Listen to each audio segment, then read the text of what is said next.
Okay. So we'll call the meeting to order at 4:36, and we have Fred Cummings, the interim highway or soon to be interim highway superintendent. How does that fall? Is that coming up? Is there a date that it starts in a week? November.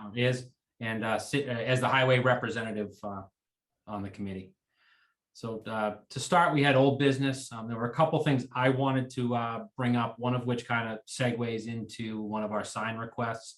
The first, we had talked about the truck exclusions on Gates Pond Road, Marlborough Road, Walnut Street. I'm sorry, not Walnut Street. Now Woodward Ave. So I was going to follow up with CMRPC, and I did not have an opportunity to do that.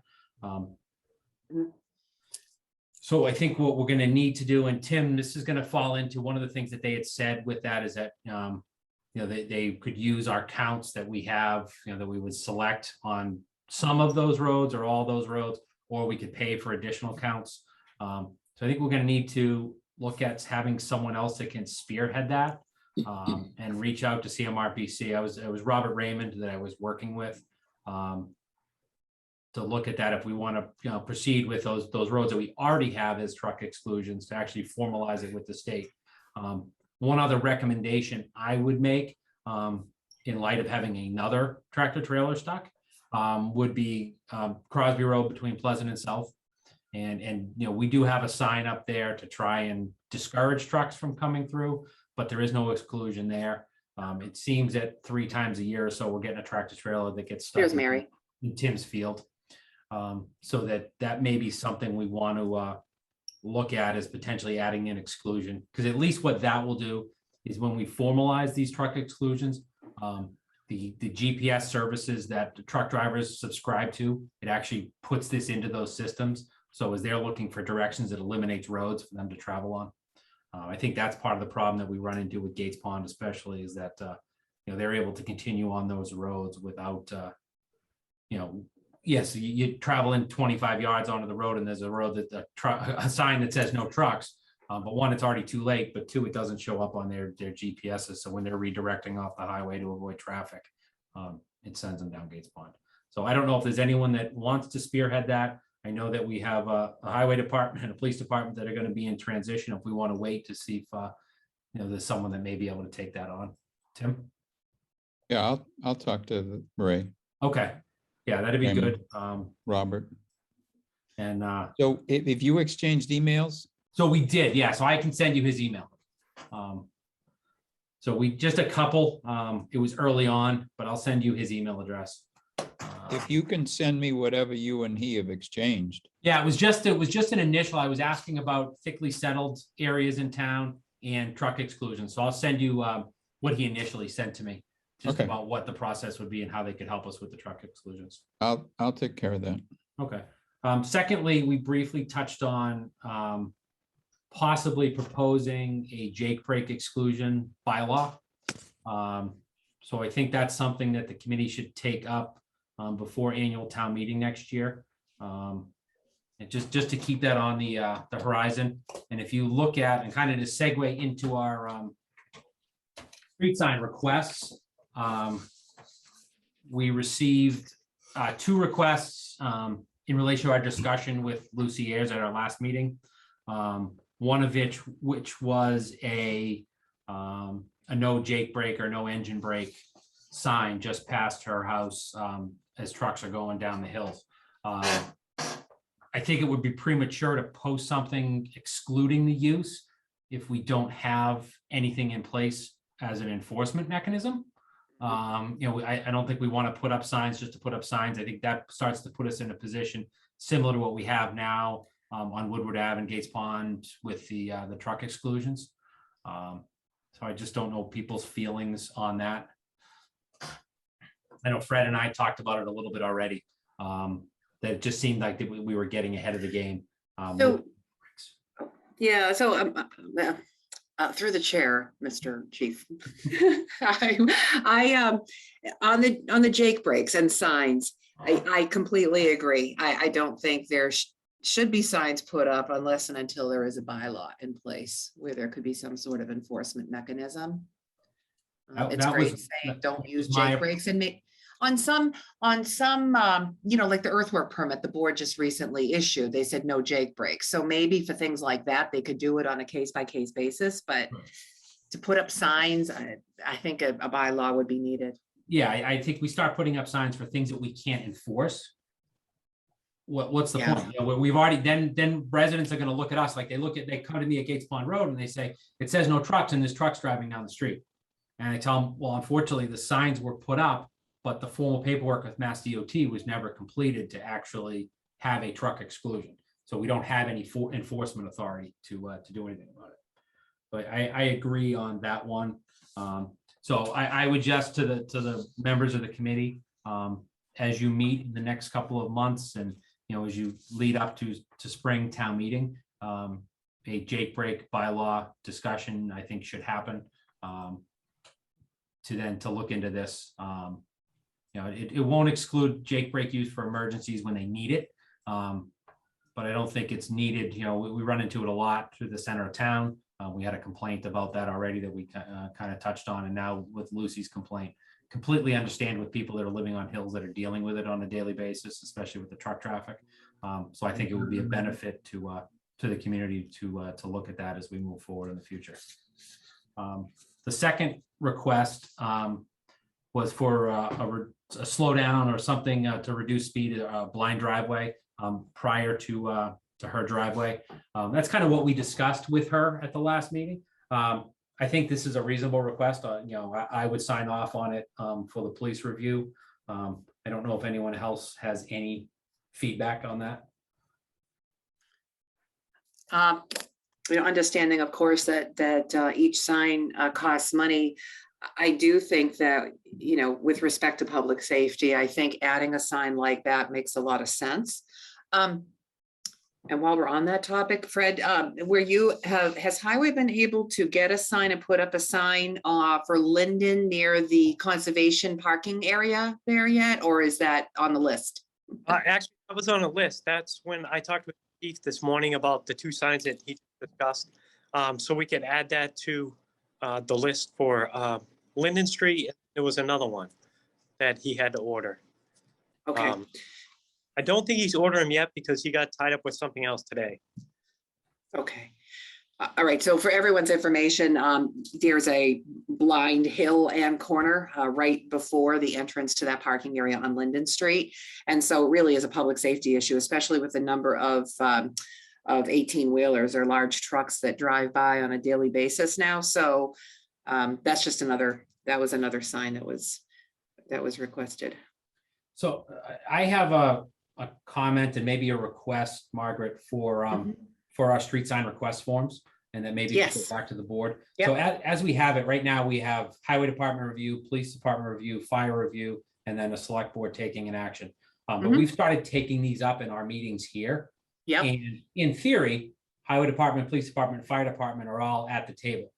Yep. Should we change this form to just have review by the committee and then move forward to the selectmen, or do we want to continue to have independent department review? I have no problem with that whatsoever. I would defer to the other members and get their thoughts on it. Any opportunity to streamline the process makes sense to me. Right. Okay. All right. So maybe in my next monthly report, and Chris, remind me if I forget, I can just make a recommendation to the board that we change the form. And that I think that again, it'll streamline the process, and Yep. we can have some preliminary discussions independently if we need to, and then have discussions as a committee to make a recommendation to the board. So, all right, well, that takes care of our sign requests. So Fred, I'll talk to you tomorrow about, we already decided that we'll talk in the morning about ordering this sign, but in light of not changing that, I guess I'll make sure I'll talk to Ken, and then, and Fred and we can have one of these that we sign off on to send to the board for formal approval for the blind driveway. And I guess, Fred, we can talk about what options are available for the reduced speed or blind driveway to see what's the best option for that stretch of road. Okay, we can do that. Okay. So the next thing was the mobile speed signs. So I'm happy to report that they were delivered on Monday. That was a surprise because I hadn't received a shipping notification, and a truck and a pallet showed up on Monday. With that being said, got to figure out who's going to learn how to use them and then start to deploy them. It's definitely not something that I'm going to start to become an expert on. So the sergeant and I, over the next few days, will have to have a discussion on who on our end we assign, and maybe Fred, when we talk tomorrow, we can see if there's someone on highway we want to train as well and have some cross training to be able to move these things around, download the data, and be able to utilize the data that we'll get from them. So I just wanted to give an update on that. Actually, when I put that on the agenda, they hadn't been delivered yet, so it was good to see that they have been received. So we will move forward with those, and we'll start to get them out as soon as we have some people trained to use them.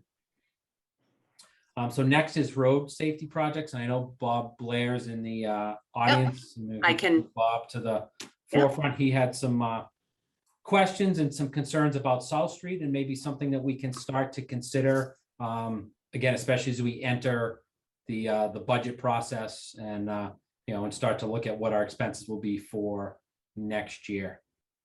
So, Bob, you're muted. I don't know if you're there. If you want to just give us some an overview of what our discussion or emails were about the South Street guardrails. Yeah, so something I've been observing for a long time, and it's fairly common sense. If you drive along South Street, after you go past the alpaca farm heading down to the South Berlin Rotary, there's quite a stretch that has no guardrails, and there are very steep drop-offs. One side you're into trees and water, the other side you're just into trees, but there seemed like it's an accident waiting to happen. I don't know what the cost would be, but it seems logical to fill in those gaps.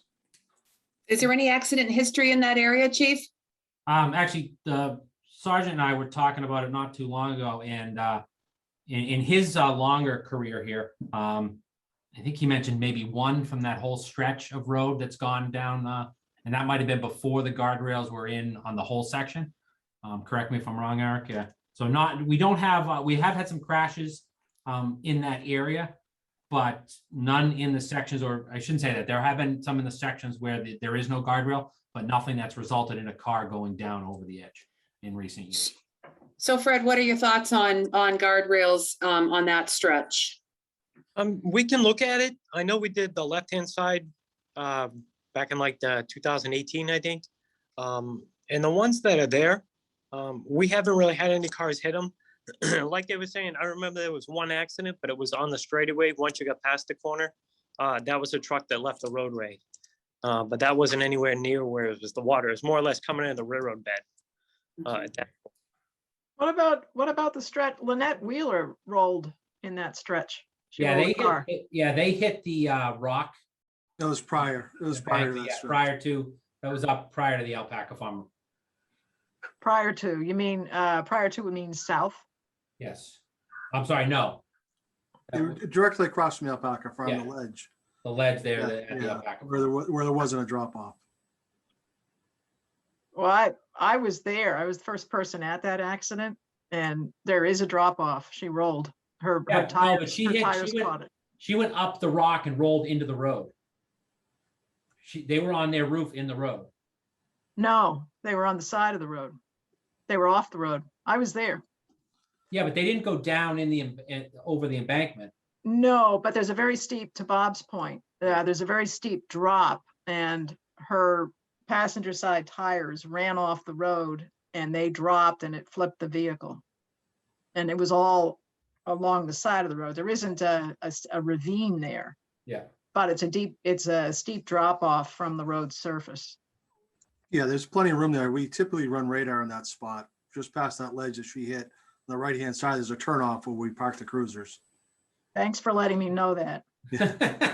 So Fred, with road construction or any of the road construction projects, are there guidelines on where guardrails should be installed versus where it shouldn't? I will have to check with Dennis, the superintendent there, Denny Bartlett, back in the day, because he did make that it changes like what degree the angle goes down, whether it's a sudden drop off or if it was filled in and more of a gradual. I think that plays part of it. Yeah. I mean, And MassDOT might also have some standards too, that you might want to look at. yeah, because where it looks like we have guardrail is where it drops into water and into the marshy areas versus Right. further up by the alpaca farm where it's drier. So I just wonder if that went into consideration when it was initially installed versus continuing during the full length of the drop off. Right. So I think this will require some more discussion and research. But it does make a lot of sense to prevent, let's not wait till someone rolls down the hill and has a serious injury before we do something, or at least we look into it and find out if it meets the requirements that we need to do it, and what's the kind of the cost benefit if we don't do it. If the cost is prohibitive, or if it's something that can get figured into the highway department budget. I can just add that having done roadside trash pickup in that stretch there, it's definitely billy goat territory. It is a steep mess on Yeah. both sides of the road, especially on the right side going toward Linden. And then I think the other thing to consider Fred, on your part is, once you're back to full staff and you're able to do a lot of the roadside mowing and roadside maintenance, that was a struggle this year. And add time and effort to do that, the more guardrail we have. So I don't know if there's types of guardrail that are, a little bit different that make mowing around it or trimming around it a little bit easier versus the metal. Yeah, I'll definitely reach out to Mass DOT to see what we can find out and look what the options are for the guardrail types. Okay, excellent. So the other thing, Fred, ahead. check on funding from them too. Why not? Why not? Right? well, that kind of leads into my next point with road safety projects. Again, as the budget process approaches, to start to look at our complete streets plan and look at, do we want to start looking for funding to do design and engineering for some of our first tier projects. Yes. Even if we pursued the design engineering and didn't immediately do something to construct those projects, or didn't get a grant right away or something, it's extremely important to at least have the design engineering in hand. It's like we have to be shovel ready if we're going to apply for a grant, or if we want to move forward in a construction project. That is the first step. So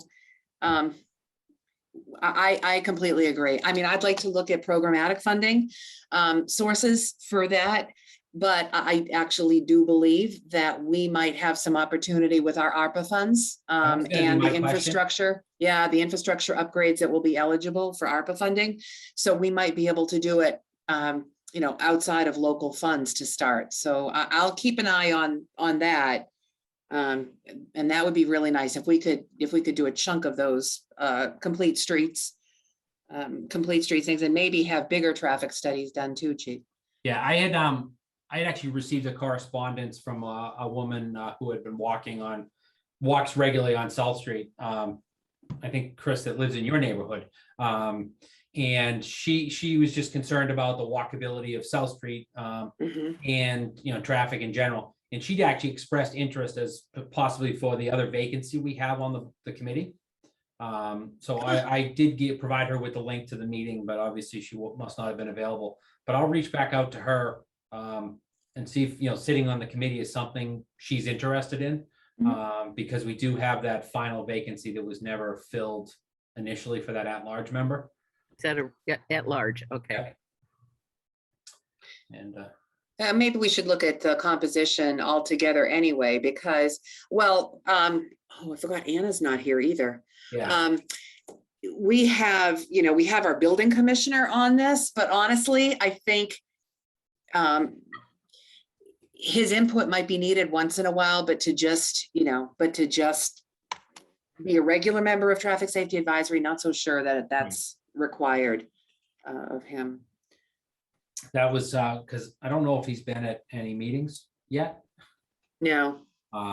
So I kind of agree that we need to look at the committee.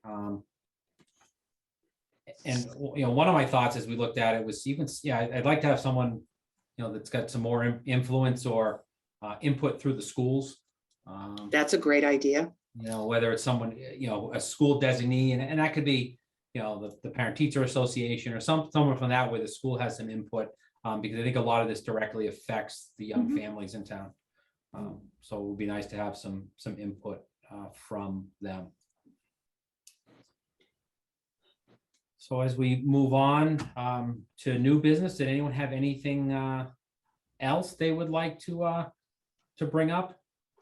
Just Mark? very quickly, I know we've talked about TIP in the past.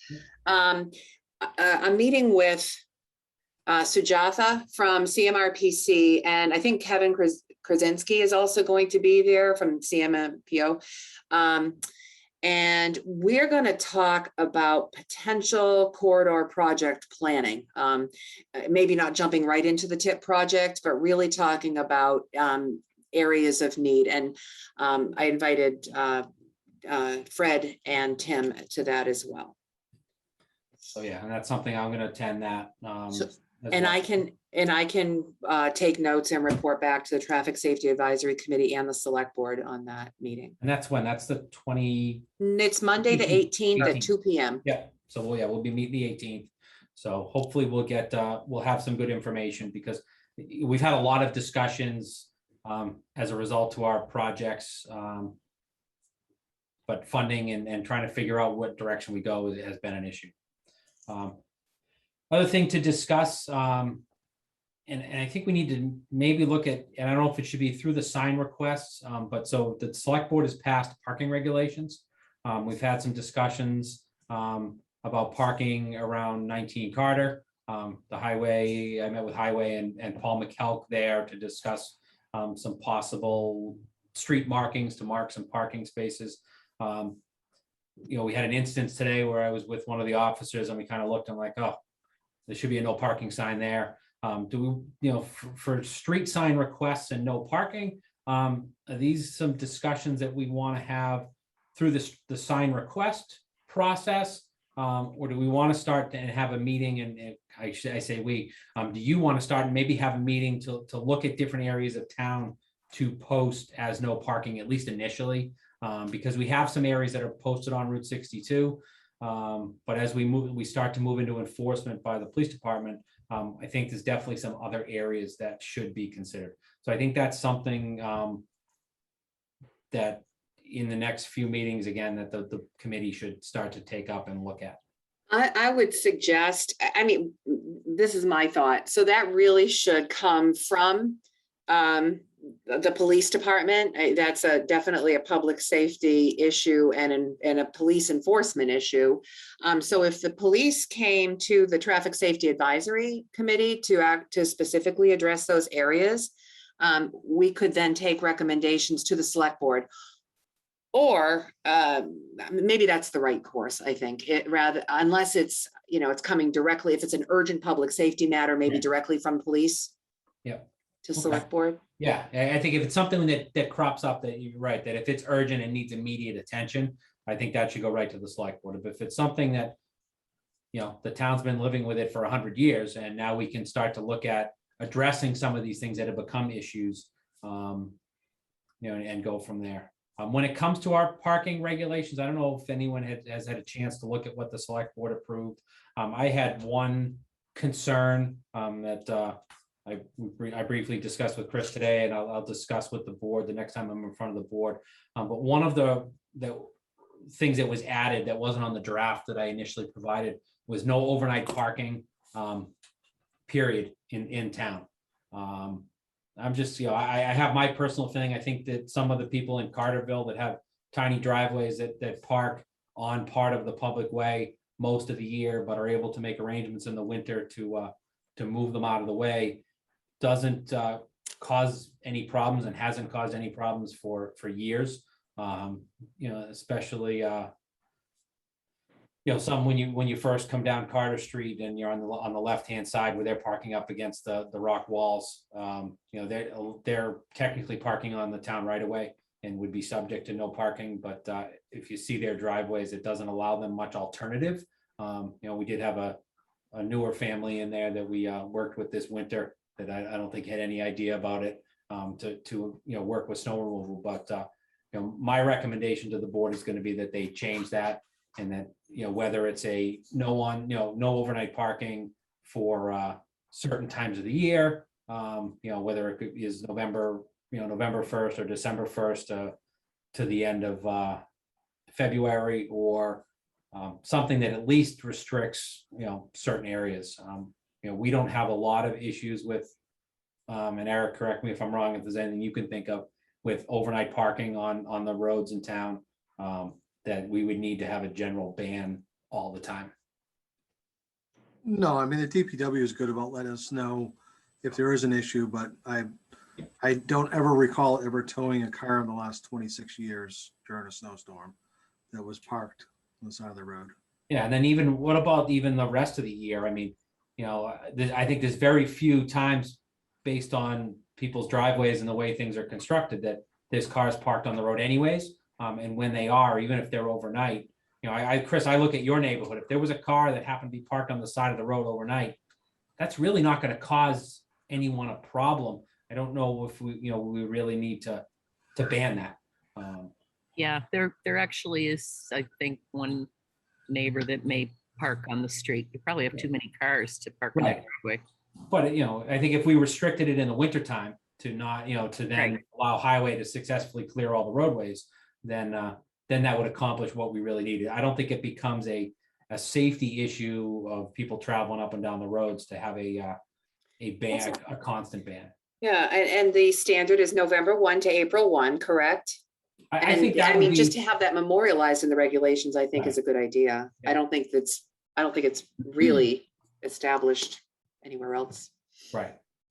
And I think that would, solve any issues we have. And Fred, I don't think if there's anything else you can think of that would meet your needs in terms of storm management in the wintertime. No, usually the only time that we ever had a problem with any of the cars up in the center of town doing snow removal is usually like the second house in on the right that has no room in their driveway. Yeah. And we've literally just cleaned around it. The next day they moved it and we just finished the job when they moved. Yeah. But actually on the right side, we just talked about, excuse me, parking against the rock wall. Yeah. That's actually the sidewalk. Yeah. The superintendent paved over it to Right. kind of flatten it off. But that's what the white line's actually there for, is to kind of designate the sidewalk roadway. Yeah. So it still kind of falls in the town right away. And so do you know, did that get paved? Is that everything that was paved? Is that town right away? Or did that extend beyond the town right away to just kind of clean it all up? Well, it actually just went right over the sidewalk. Yeah. Not sure where the right of way stops. I would imagine we don't have much of a town taking up there because it's so small. Right. And I think he basically just did the hot top to basically smooth everything off. Clean it up. Yeah. It costed less than redoing the sidewalks. Yeah. Okay. All right. Well, I'll make that as part of my next report and recommendation, and I'll just note with the select board that we discussed that here as well. So if we have sidewalks in parts of town and we create more sidewalks, and some are going to be problematic, like the one in Carterville, do we want to restrict parking on sidewalks? So, yeah, so I believe that is in the regulations. I'll double check. But no parking on the sidewalks. So in the Carterville case, they may be infringing on that part of the Yeah. restriction, right? Because what happens is if you start allowing people to park on sidewalks, that becomes an ADA issue. Because Right. if we It do build- does. If we do build sidewalks, they Tricky. need to be ADA compliant. Right. And that would have definitely, Fred, that definitely would have been an issue if you guys tried to repair those sidewalks in Carterville. Right. The lack of size. So Yeah. that you run into an issue with ADA compliance when you try and, if you allow parking, or people park on sidewalks. It becomes an issue Okay. all the time in Hudson on Manning Street. Right. Because the road's so busy, they allow on-street parking on one side. But to facilitate the traffic, people park, and there's a few people that are, have mobility issues that it tends to block the sidewalks there for them. Yeah.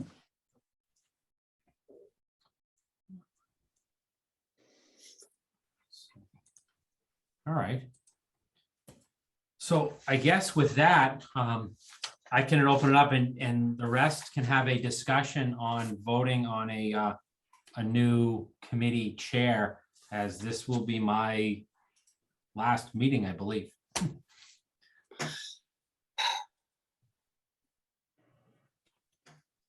So is there anyone that volunteers?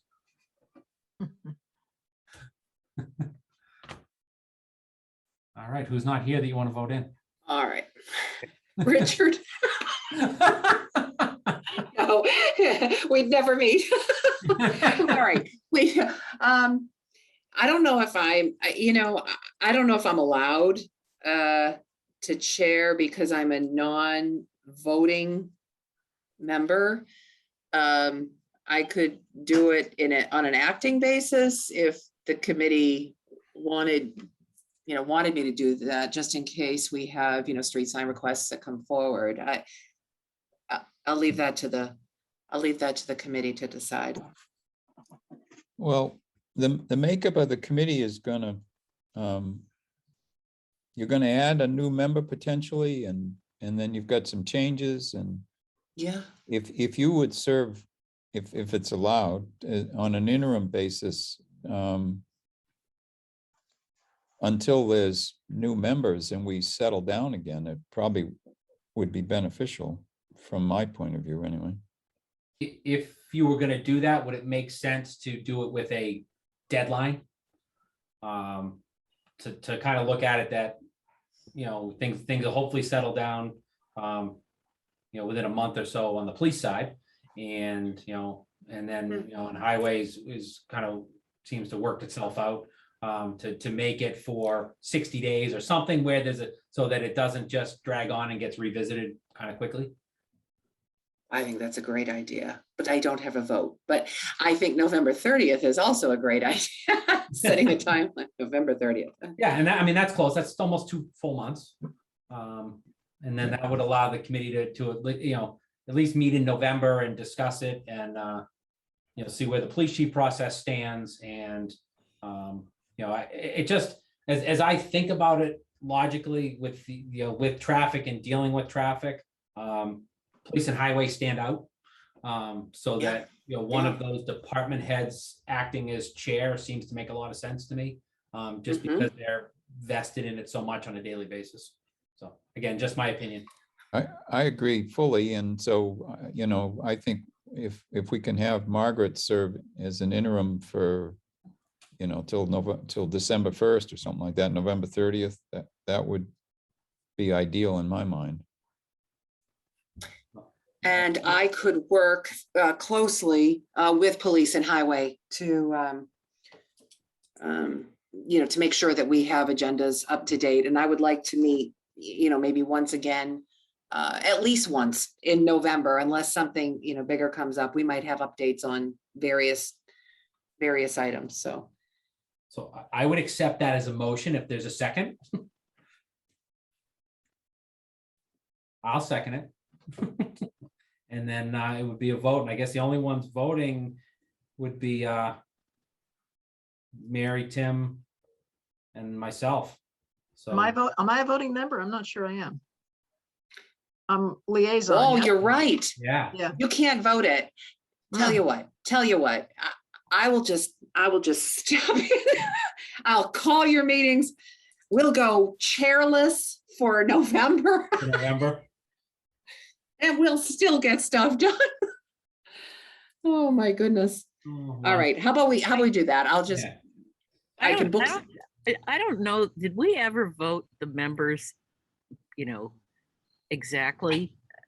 You This was your did. committee that you put together. Did we really vote? Because, I would think Fred, representing highway would just automatically be the voting member. Highway representation, police. Let's take a look at that composition and make sure that it's non-specific enough to allow us to continue to meet. Let me, where is it? Yeah, so I I wondered. think I have it here. Here.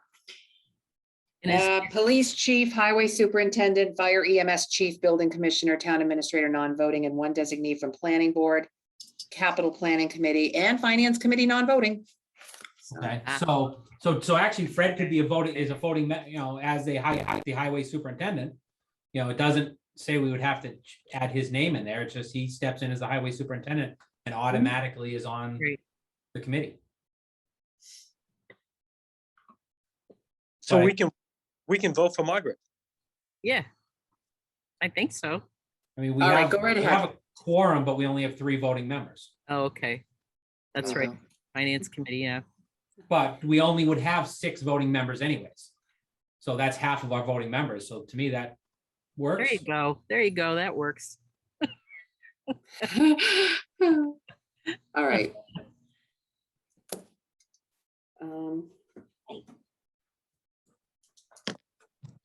With So on that note, yeah, I think that is all. why don't we schedule our next meeting?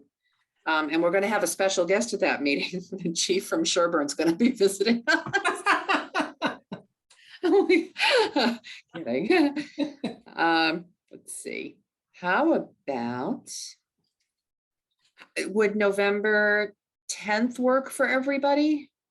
I think we could start, we could start getting into discussions about funding design engineering for complete streets and other projects. Does that work? That's Wednesday, November 10th. 4:30 again, or maybe we should do 5:30 so Anna can. I think you're gonna run 4:30 is gonna be, I think, a problem for Anna. Okay, so how about November 10th at 5:30? Sure, I could do it. Let's hope it's not. So Mary, Tim, are you able to, Eric, you able to attend? I've got a ZBA appeal hearing that night, but I don't think it's until 7. All right, we'll keep the meeting short. There you go. No more than an hour. That's max. We've been So pretty you, good with so that. you would, the proposal is to start at 5:30 on November 10.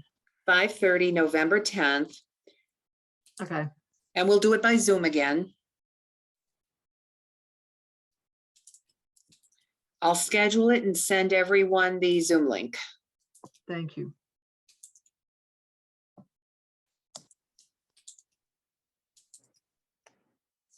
Okay.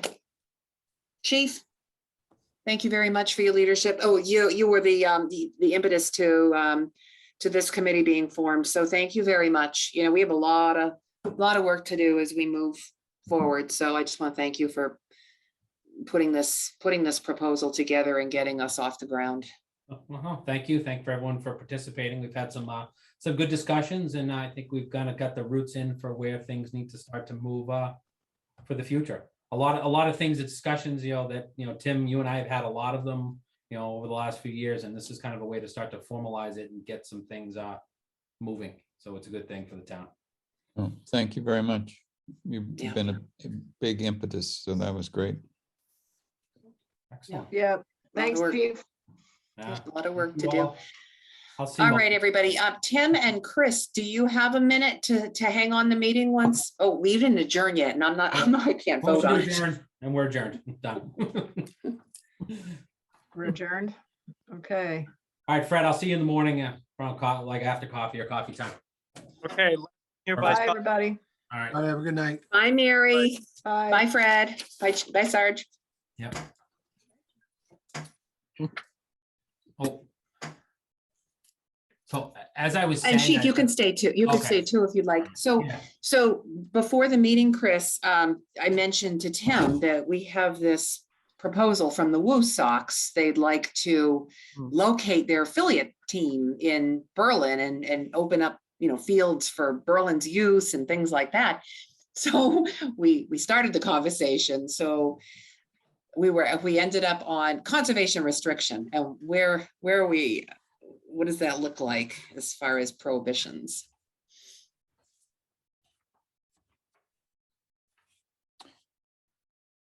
I think, but one thing I think that's gonna have to come in beyond conservation is gonna be, like we said, parking. And I don't know if they'd be able, if they plan would be to utilize some of the property that those houses are on for either a field or other fields as well. And if they could add some other parking in there, so. That's a good point. Consider, but I guess it all depends, because I had a conversation with Walter about this 2 weeks ago. It came up and about people that were interested in it. And his comment was, yeah, it can be about a driving range or a horse farm, and that's it. So I don't know how restrictive that CR is. I mean, it may very well have been very specific to allow Ronnie to continue the driving range, but I'll dig out the copy I've got. And I don't think it was modified too much from the conservation's interaction with the process once it got finalized. Okay. But that being said, if they're looking at Berlin strategically from a highway and whatever point of view, are we able to suggest alternatives if this one doesn't work? That And is would we- another, And would we want to?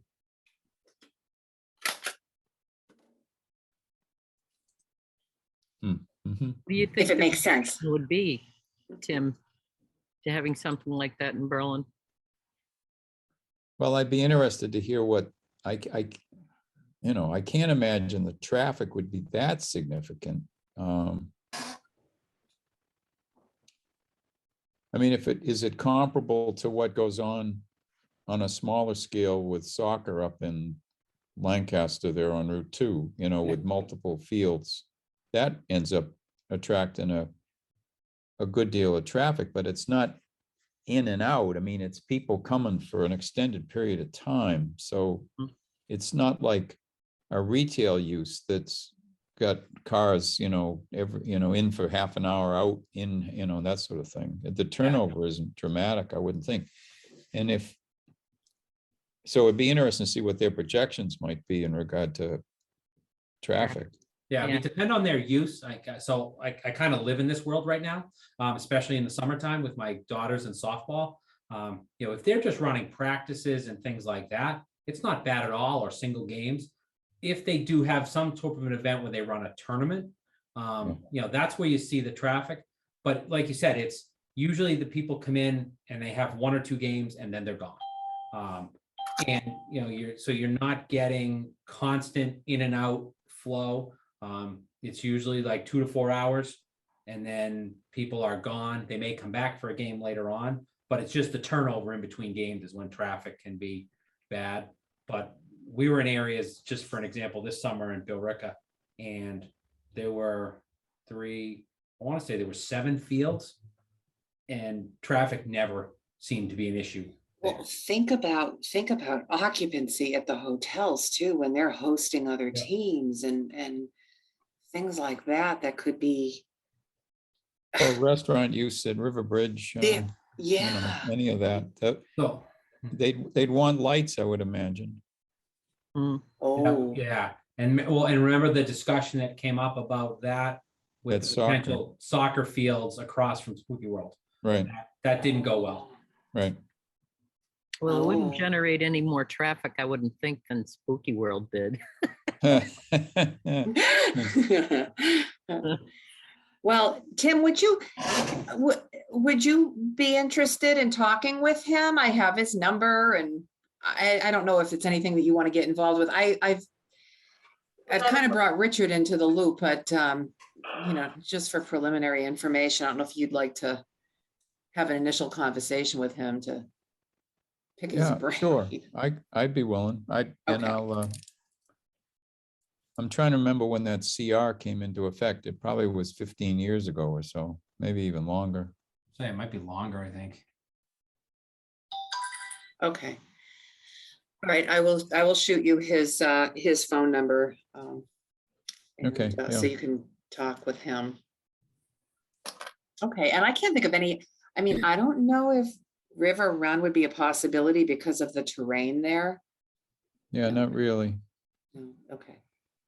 Worcester Sands Pit. Yeah, Worcester Sand, that's. Mhm. And I don't know if, I haven't heard anything more from, what was his name? The gentleman with the greenhouses. Oh, yeah. Cavicchio. He hasn't gotten back to you? When was the last time you spoke with Paul? Oh my Cavicchio. gosh. I'd say at least 2, if not 3 weeks ago. Did he have any appointment with ZBA or anything like that? Was he wasn't that far along at all, right? No, I don't think so. No, let me see. What was this for?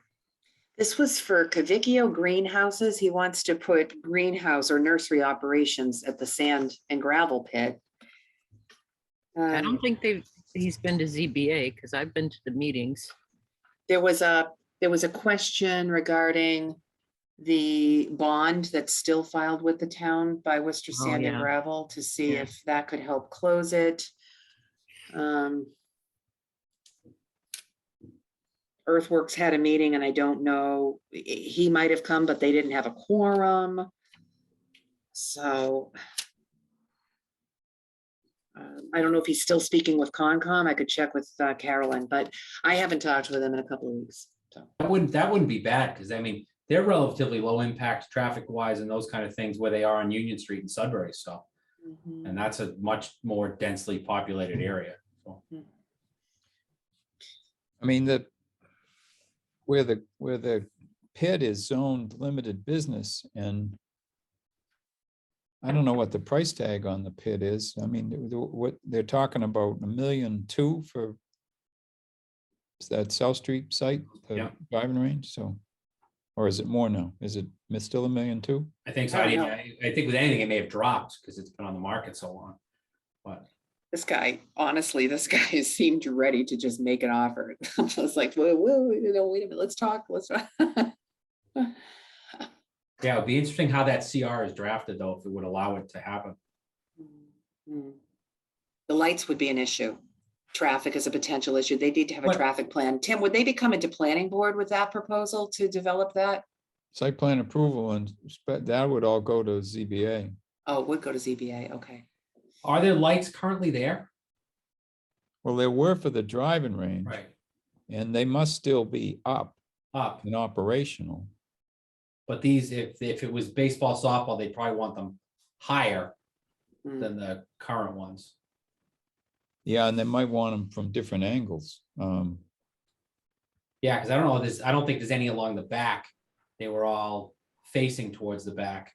Yeah, into the outfielder's Yeah. eyes. Right. So where I think that's where you'd have with the couple of houses on Whitney and then the other neighbors on South Street, you might have an issue with some of the lights.